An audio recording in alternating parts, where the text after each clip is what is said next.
We have got another Campbell's soup inspired recipe video.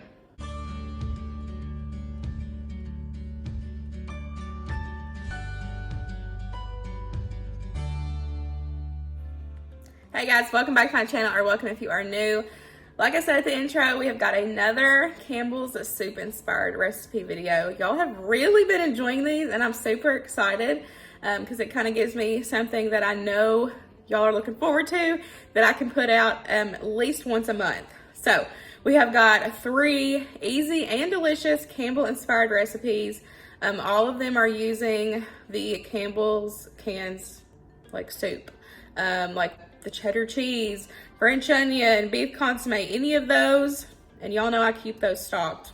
Definitely keep those stocked in my pantry. They are huge staples in my house. I have created a playlist for this since y'all have been enjoying it so much. I do plan on continuing doing this every month. So I will have that playlist linked down below so y'all can check it out in case you are new here and this is your first time watching. I have a whole playlist full of all of Campbell's inspired recipes. So let's go ahead and get cooking, y'all.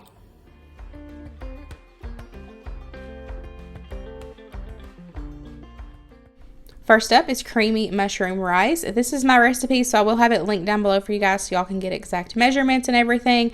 But all you need is 1 cup of long grain white rice. Add that to the bottom of a greased 8x8 baking dish. And then I'm going to add in 1 can of cream of mushroom with roasted garlic. That's my new favorite right now. And then we're going to add in 2 cans of beef consomme. If you cannot find the beef consomme, I would say beef broth would be just as good. The beef consomme is just a little bit more concentrated than regular beef broth, but you can just use what you can get. I know these are kind of like, you know, a shortage right now, so just use what you can get. I just mix all that together well, and then I'm going to add in 1 cup of chopped mushrooms. I did use fresh for mine, but I'm sure canned would also be just as good. So I'm just going to mix all that together. We're going to put some tabs of butter on top, and then I do have my oven preheated at 400. We are going to bake this covered for 40 minutes.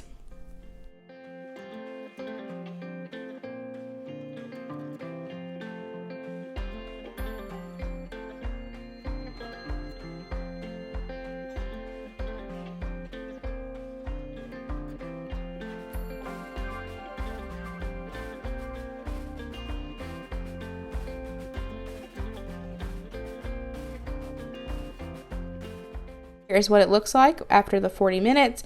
I just took a spoon and kind of stirred it together and fluffed it up, and then I just set it to the side until it was time for dinner. I would say it sat for about 5 to 10 minutes, and as you can see, there is still some liquid in there, but by the time it was time to serve, it was perfect.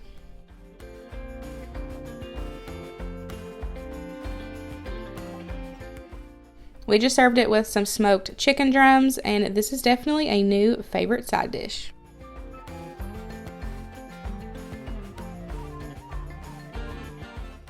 Next up is French dip sandwiches. I will have this recipe linked down below for you guys. This recipe came from a blogger. I was super excited to try this. Y'all know we love anything French onion around here. So I have got about a 2.5 to 3 pound roast there. I like to use chuck roast. You just use whatever you like. I'm just seasoning that up on both sides with the 1836 beef rub. That link is always in the description box. It's in my Amazon storefront, but you just use what your family likes. Just season with your heart. We're going to add in 2 cans of French onion and then 1 can of beef consomme. Just add that right on top of there, and then you're going to cover it and let it cook on low for a good 10 hours. I always talk about in my crock pot recipe videos that a roast needs a good 10 hours to cook. If it's not shreddable, then it's just not done, so just give it a little more love, and it just needs some extra time. Here's what it looks like after 10 hours. I just took my meat chopper and kind of pressed it down, and it just fell apart. Super tender and juicy.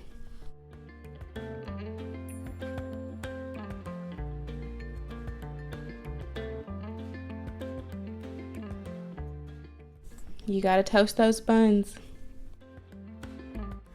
We just served it up on the toasted buns with provolone cheese. I fixed mac and cheese for the side. And then, of course, you gotta have the French dip for dipping.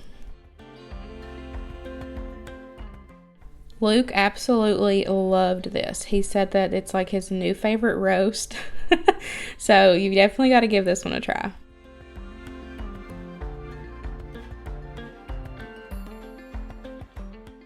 Last but not least is cheesy broccoli rice. This is another one of my recipes that I came up with, and y'all, it was delicious. This one is featuring the broccoli cheese soup from Campbell's.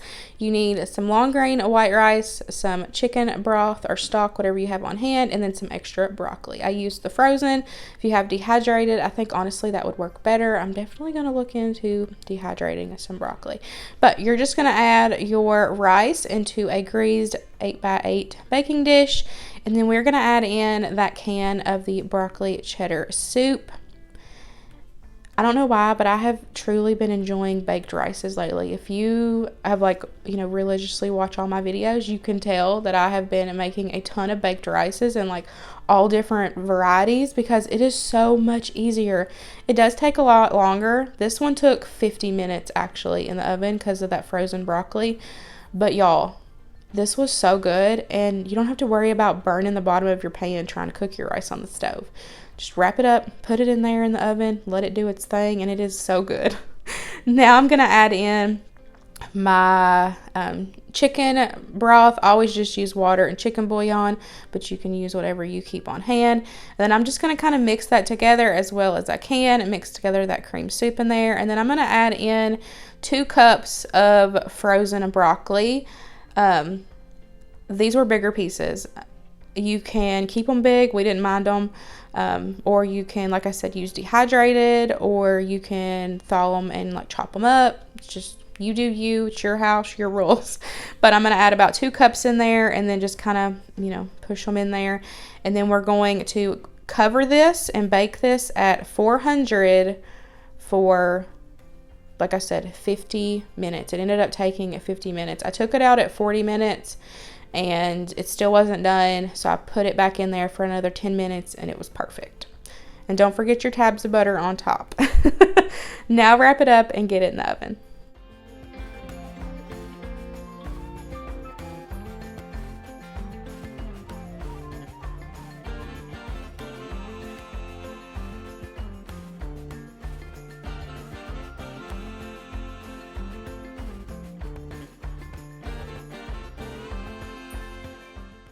So here's what it looks like after the 40 minutes, and like I said, it wasn't done all the way, so I did end up putting it back in there for another 10 minutes. But before I did that, I did top it with some extra cheese. You can't go wrong with cheese. And then I didn't cover it this time. I just put it right in there and just put it back in there for the 10 more minutes. Here's what it looks like after the cheese is all melted and bubbly. We just served it with some sweet carrots. Luke grilled some ribs and hot dogs.